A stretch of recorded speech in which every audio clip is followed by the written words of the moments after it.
금요 칼럼 하겠습니다. 여러분, 우리나라의 지배적인 가치가 무엇이라고 생각합니까? 민주주의, 법치주의, 자본주의, 천만의 말씀이요. 천민, 물신 자본주의. 자, 그러니까 그냥 자본주의가 아니라 천민, 즉 대가리에 든 것도 없이 돈만 끌고 모으면 상류층 행사하고 권력층 행사하는 것들입니다. 그리고 물신, 즉 돈, 이것이 전부다라고 생각하는 것들이에요.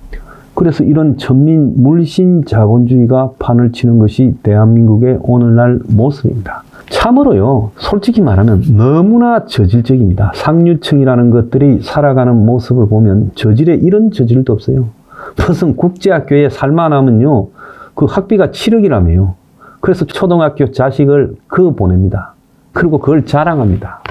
강남의 파라군에서 무슨 유명 강사들한테 자식 교육을 시키고 학원 뺑뺑이를 시키고 비밀 과외를 시키고 이러면서 자식을 갖다가 학교 내신 조작하고 학교에 돈 처먹이고 이래가지고 또 가짜 스펙 만들어서 그래서 자식을 의사로 만들겠다고 변호사로 만들겠다고 저짓거리 하고 있어요. 조국 가족들 하는 거 한번 보세요. 그래서 이렇게 상층에서 물신 천민 자본주의가 판을 치니 그 밑에 중상층이 배우는 거는 나도 저렇게 해야 상류층 근처라도 도달하고 내 자식이라도 상류층에 갈 수 있다고 그걸 따라서 흉내내고 자빠졌습니다. 정치하는 것들이 저거 자식들 꼬라지 한번 보세요. 저거들 꼬라지 한번 보세요. 옛날에요, 이런 일도 있었어요. 아주 유명한 중경 국회의원이 하도 바쁘게 다닙니다. 막 온 사방에요. 그런데 한때 정보기관에 있던 사람이 저한테 와서 이야기를 했어요. 국회의원이 저렇게요, 국회 회기가 열리는데도 참석하지 않고 바쁘게 다니고 들락날락 거리는 부분에요, 이유가 있습니다. 누구는요, 여의도 근처에 있는 오피스텔을 차려놓고 허구한 날 거기서 여자들 만난다. 누구는 허구한 날 자기 국회 근처 사무실에서 업자들 만나가지고 봉투 받아 먹는다. 국회 상임위원장이라는 것은 허구한 날 기업들에게 돈 갖고 오라고 쪼고 출판 기념회에 오라고 쪼고 그런다. 그래서 하소연이 보통이 아니다. 정보기관에 있는 사람이 굳이 내가 묻지도 않은 말을 하는 것은 사실 아니겠습니까? 그래서요, 솔직히 말하면 정치하는 것들 또 고위직에 있는 것들이 살아가는 모습 한번 보세요. 헌재의 공무원들 말단도 저짓거리하고 얼마 전에 보니까 조폐공사 공무원도 우스운 짓거리하고 그야말로 평범한 공무원도 우스운 짓거리를 하고 자빠졌는데 권력이 있는 공무원들이 어떤 짓거리를 하겠습니까? 임기에 있는 동안에 대기업 봐주고 자기가 현직에 있을 때 대기업 봐주고 나중에요, 물러나고 나면 몇 년 엉뚱한데 대기업에서 밀어주는 엉뚱한 데 가 있다가 나중에는 결국 그 대기업에서 가서 수십억 월급을 받아먹은 것도 있어요. 현직에 있을 때 대기업 이해관계를 충실히 이행해주고요. 그것뿐입니까? 심지어 어떤 것들은요, 대기업에서 직접 뇌물을 못 주니까 물러나고 나면 로펌에다가 가가지고 로펌에서요, 대기업하고 계약해갖고 대신 엄청난 고문이라면서 보수를 받는 자도 봤어요. 그래서 솔직히 한꺼풀 벗기면 고위층이라는 것들도 썩어 문드러졌고 나라를 지탱하는 고위 공무원이라는 것도 썩어 문드러졌고 정치인도 썩어 문드러졌고 일반 사람들이 살아가는 모습도 썩어 문드러졌어요. 제가요, 이재명이 설사 집권하더라도 임기 못 채우고 오래 못 갈 거라고 보는 이유가 한국의 천민 물신 자본주의의 그 원인을 찾고 있습니다. 왜? 그들은요, 그야말로 자기 이해가 침해를 받으면 그냥 잊지 않고 붕괴하고 또 그걸 갖다가 주변으로 퍼뜨립니다. 근데 이재명이가 하는 거 보면요, 지의 핵심 척건들만 잘 묻고 잘 살지 약간만 관계가 멀어져도 우리 봤지 않습니까? 이번에 이재명하고 엮여가 자살한 줄줄이 사탕들을. 그거 왜 그렇겠습니까? 썩어 버리는 거죠. 그래서 아마 국가 운영을 그런 식으로 100% 할 거라고 봅니다. 지 권력을 최대한 활용해서. 지금 이재명이가요, 우클릭 한다면서 하고 다니는 말을 한번 보세요. 엔디비아, 북극 항로 그거 러시아하고 뭐 관계 있는 거 아닙니까? 그래서 막 대도 안 하는 소리들을 밖에 떠들고 있어요. 되면 아마 대통령이 아니라 왕이 될 겁니다.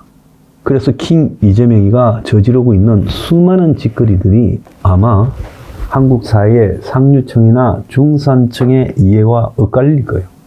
지금요, 경제가 4월 이익을 이야기가 나오면서 언제 터져도 이상하지 않은 상태예요.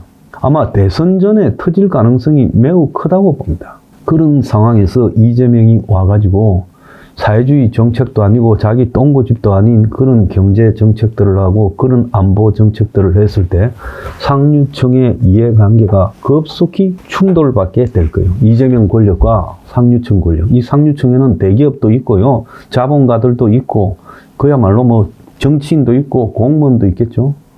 원래 도둑질하는 사람이 지 밑에 있는 놈이 도둑질하는 거 못 봅니다. 아마 이재명이 되면 도둑질을 해먹던 공무원이나 도둑질을 해먹던 국회의원도요. 이재명이가 다른 거 잘할 게 없으니까 집어넣는 거를 잘하겠다고 할 겁니다. 그러면서 안보 경제 위기가 이 나라에 밀어닥치면서 자신들이 가지고 있는 집이나 기타 부동산 그리고 각종 금융 상품의 가치가 바닥에 떨어질 거예요. 자, 그래서 한국민 대부분이 이 전민 물신 자본주의의 속성에 물들어 있어요.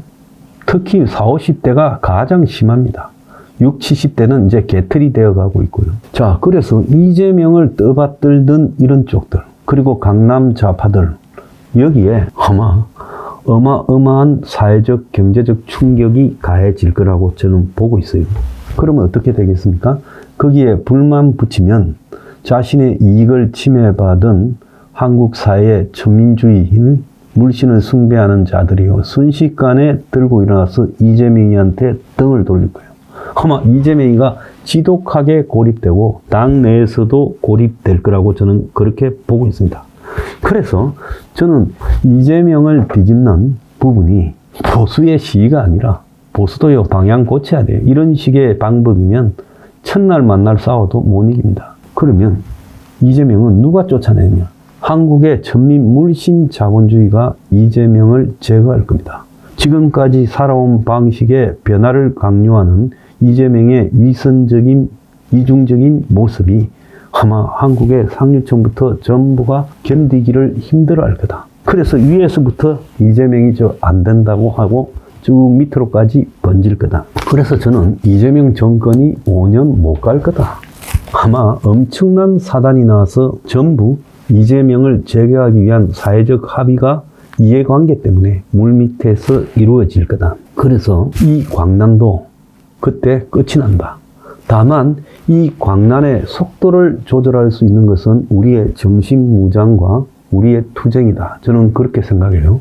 우리가 제대로 그런 부분에 정신무장을 단단히 하고 있습니다. 이번처럼요, 요행을 바라면서 탄핵 기각된다고 하고, 요행을 바라면서 중국인 99마리, 그리고 무슨 트럼프의 부정선거, 미국이 구해준다. 미국이요, 이제 한국의 적국처럼 돼가는데 미국이 어떻게 구해줘요? 이런 어리석음에서 벗어나서요, 보수가요, 딱 바르게 전공법으로 이재명의 문제를 지적하면서 싸워가야 돼요. 그래서 보수가 정신무장을 새로 해야 되고, 투쟁 방식도요, 이런 식으로 똑같은 방법으로 맨날 같은 자리에 들이받는 행태가 아니라 매우 다양하게 투쟁을 해야 된다. 그래서 그렇게만 한다면 이재명이 집으로 가는 날이 멀지 않을 수 있답니다. 그래서 지금 내주에 대통령 탄핵 인용으로 발표가 나더라도 거기서 힘이 빠져가 없잖아. 여러분요, 윤통 탄핵 기각만을 위해서 이렇게 싸우는 겁니까? 아니잖아요. 친북 좌파들을 근본적으로 제거하지 않으면 보수는 끊임없이 정권을 잡아도 뒤집어질 수 있는 취약한 속성을 극복할 수 없어요. 그리고 현재 보수에서 대선 후보급이라고 하는 것들은 박근혜나 윤석열보다 더 취약할 수 있어요. 그러니까 근본적으로는 친북 좌파들을 카르텔을 완전히 잘라버리고 그들을 청소해야 보수가 안정적으로 대한민국의 지배적 가치로 존재할 수 있다는 겁니다. 그래서 그러려면요, 보수가 가진 가치도 변해야 돼요. 아주 혁명적인 사회개혁, 2030 서민들에게 주는 국가 개조, 그리고 국가의 서민들의 삶에 방해가 되는 모든 것들을 치워버리는, 그리고 국가 안보를 핵무장으로 튼튼히 하는 이런 쪽으로 보수가 변해야 된다는 거예요. 자, 그러면 이재명은 저절로 무너집니다. 보수 학위에 따라서 언제 무너지느냐를 선택할 수 있어요. 다만 무너지는 것은 확실한 게 한국의 천민 물신 자본주의가 이재명이를 견뎌내지 못할 것이다. 자, 그래서 제가 여러분에게 말씀드리는 건요. 일일비 하지 마세요. 내주의 결과가 어떻게 되는가에 대해서도요. 열심히 싸우고 결과가 어떻게 나오든 그때부터 또 싸우겠다는 생각을 가져야 됩니다. 그래서 제가 그 다음에 2차 싸움을 갖다가 반 이재명 개헌 연합으로 잡아야 된다. 그렇게 말을 하는 거 아니겠습니까? 자, 오직 윤석열 하나만을 바라보고 이 싸움에서 성패를 이렇게 느끼려고 한다면요. 그건요, 벌써 패배한 거예요. 그래서 정신 똑바로 차립시다.